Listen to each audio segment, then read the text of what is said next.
নমস্কার, তোমাদের সবাইকে সানা স্মাইল এডুকেশন সেন্টারে স্বাগত জানিয়ে আজকের ক্লাসটি শুরু করছি।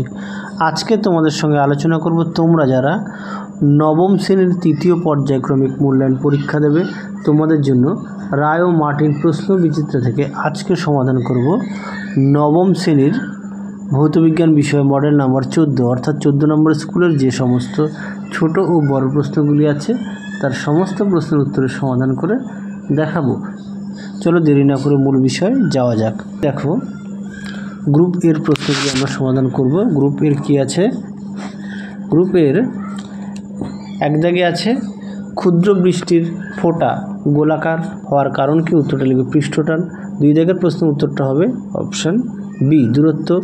তিনের উত্তরটি অপশান বি, চারের উত্তরটি অপশান বি, পাঁচের উত্তরটি অপশান সি, ছয়ের উত্তরটি অপশান ডি, সাতের উত্তরটি অপশান সি, আটের উত্তরটি অপশান এ, নয়ের উত্তরটি অপশান ডি, 10-এর উত্তরটি হবে অপশান সি, 11-এর উত্তরটি হবে অপশান বি, 12 দাগের উত্তরটি হবে অপশান এ, 13 দাগের উত্তরটি হবে অপশান ডি। পরবর্তী দেখো গ্রুপ বির প্রশ্নগুলি এক এক করে উত্তরগুলি দেখো কি আছে। একে বার্নৌলির উপপাদ্যটি কোন সংরক্ষণ নীতির উপর প্রতিষ্ঠিত? উত্তরটা হবে শক্তির সংরক্ষণ নীতির উপর প্রতিষ্ঠিত। তারপরে দেখো দুই দাগের উত্তরটি হবে সত্য। তিন দাগের প্রশ্নের উত্তরটি হবে আপেক্ষিক ঘনত্ব। তারপরে কি আছে মিটার স্কেল লঘিষ্ঠ ধ্রুবক কত? দেখো তার উত্তর। পরবর্তী দেখো চার দাগের প্রশ্নের উত্তরটা হবে জাড্যতার ভরের সমানুপাতিক, অর্থাৎ বস্তুর ভর যত বেশি হবে তার জাড্য তত বেশি হবে। পরবর্তী দেখো 5 দাগ প্রশ্নের উত্তরটি দেখো। পরবর্তী দেখো অথবা দিয়ে প্রশ্ন, তার উত্তর।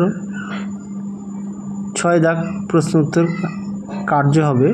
7 দাগ উত্তরটি হবে নিচের দিকে জলের চাপ বেশি থাকে তাই চাপ সহ্য করার জন্য মোটা করা হয়। 8 দাগের প্রশ্নের উত্তরটি হবে 0.1 সেকেন্ড। 9 দাগের প্রশ্নের উত্তরটা হবে ডেসিবেল। 10 দাগের উত্তরটি হবে 1 গ্রাম পার সেন্টিমিটার। পরবর্তী দেখো 11 দাগের প্রশ্নের উত্তরটা হবে লিন তাপকে। 12 দাগের উত্তরটি হবে আলফা কণা। 13 দাগের প্রশ্নের উত্তরটি দেখো পরমাণু নিউক্লিয়াসে থাকা প্রোটন এবং নিউট্রনের সম্মিলিত নাম। 14 দাগের প্রশ্নের উত্তরটি দেখো 1 মোল নং। তারপরে দেখো 15 দাগের প্রশ্নের উত্তরটি, 16 দাগের প্রশ্নের উত্তরটি ক্যালসিয়াম সালফেট। 17 দাগের কী আছে বীজ কেলাস কি? উত্তরটি দেখো একটি ছোট স্ফটিক কণা কোনো সম্পৃক্ত বা অতিপৃক্ত দ্রবণে যোগ করা হলে দ্রবীভূত হতে শুরু করে, একে বীজ কেলাস বলে। 18 দাগের প্রশ্নের উত্তরটি হবে কার্বন মনোক্সাইড। 18 দাগের অথবা প্রশ্নের উত্তরটা হবে অ্যালুমিনিয়াম অক্সাইড। 19 দাগের প্রশ্নের উত্তরটি হবে হলুদ। 20 দাগের উত্তরটি হবে ইকোলি। 20 দাগের উত্তরটি হবে ভূগর্ভস্থ শিলা মাটি খনিজ পদার্থ। 22 দাগের উত্তরটি হবে বিয়োজক ফানেল ব্যবহার করে। 23 দাগের উত্তরটি পিচ পাওয়া যায়। দেখো গ্রুপ সির প্রশ্নগুলো একটু দেখে নাও, তারপরে তার উত্তরগুলো আমি তোমাদের দেখাচ্ছি। দেখো এক দাগে আছে ঝড়ে অনেক সময় টিনের চাল উড়ে যায় কেন? দেখো তার উত্তর, দেখে নিও উত্তরটি।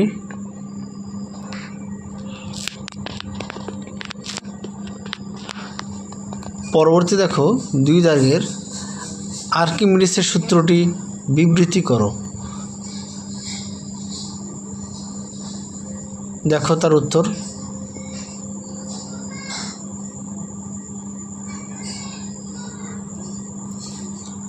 পরবর্তী দেখো অথবা দিয়ে প্রশ্নের উত্তরটি দেখে নাও তার উত্তর।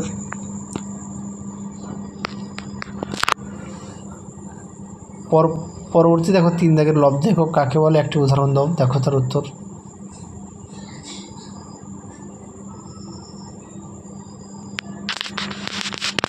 দেখে নিও। পরবর্তী দেখো 5 দাগের প্রশ্নটা দেখো, তার উত্তরটি দেখো, দেখে নাও তার উত্তর।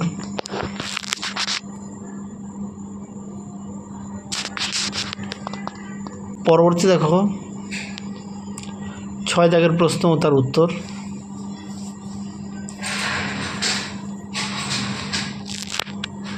পরবর্তী দেখো 6 অথবা প্রশ্ন উত্তর।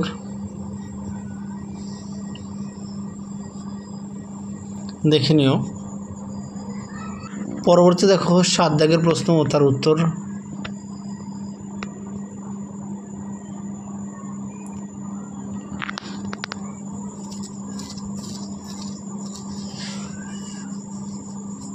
পরবর্তী দেখো 8 দাগের প্রশ্ন তার উত্তর।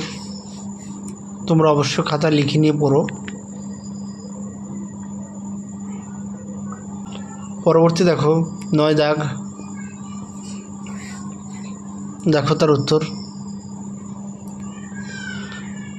পরবর্তী দেখো 10 দাগ ও তার উত্তর।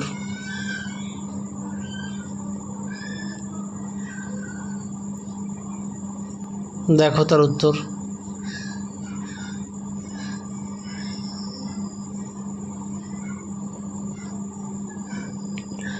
পরবর্তী দেখো 11 দাগ ও তার উত্তর।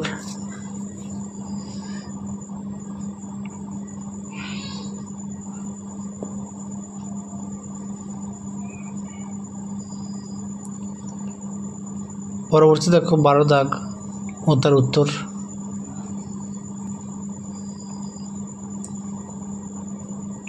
পরবর্তী দেখো 13 দাগ ও তার উত্তর। পরবর্তী প্রশ্ন দেখো প্রশ্নের উত্তরের বাকি অংশটুকু দেখো উপরে দেওয়া আছে 1 2 3 করে পয়েন্ট সহকারে। ঊর্ধ্বপাতন, দ্রবীভূতকরণ ও পরিস্রাবণ। 3 দেখো কেলাসীকরণ। 4 দেখো ডিটারজেন্টের প্রভাবের ফলে দ্রবীভূত অক্সিজেনের পরিমাণ হ্রাস পায় কেন? দেখো তার উত্তর।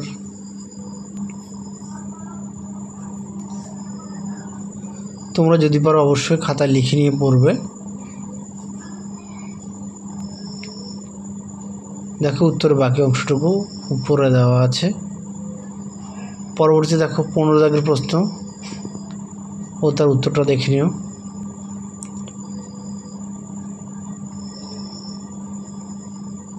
চলো তাহলে আজকের মতো এখানেই সমাপ্ত করছি। আবার দেখা হবে খুব শীঘ্রই তোমাদের পরবর্তী ভিডিওতে।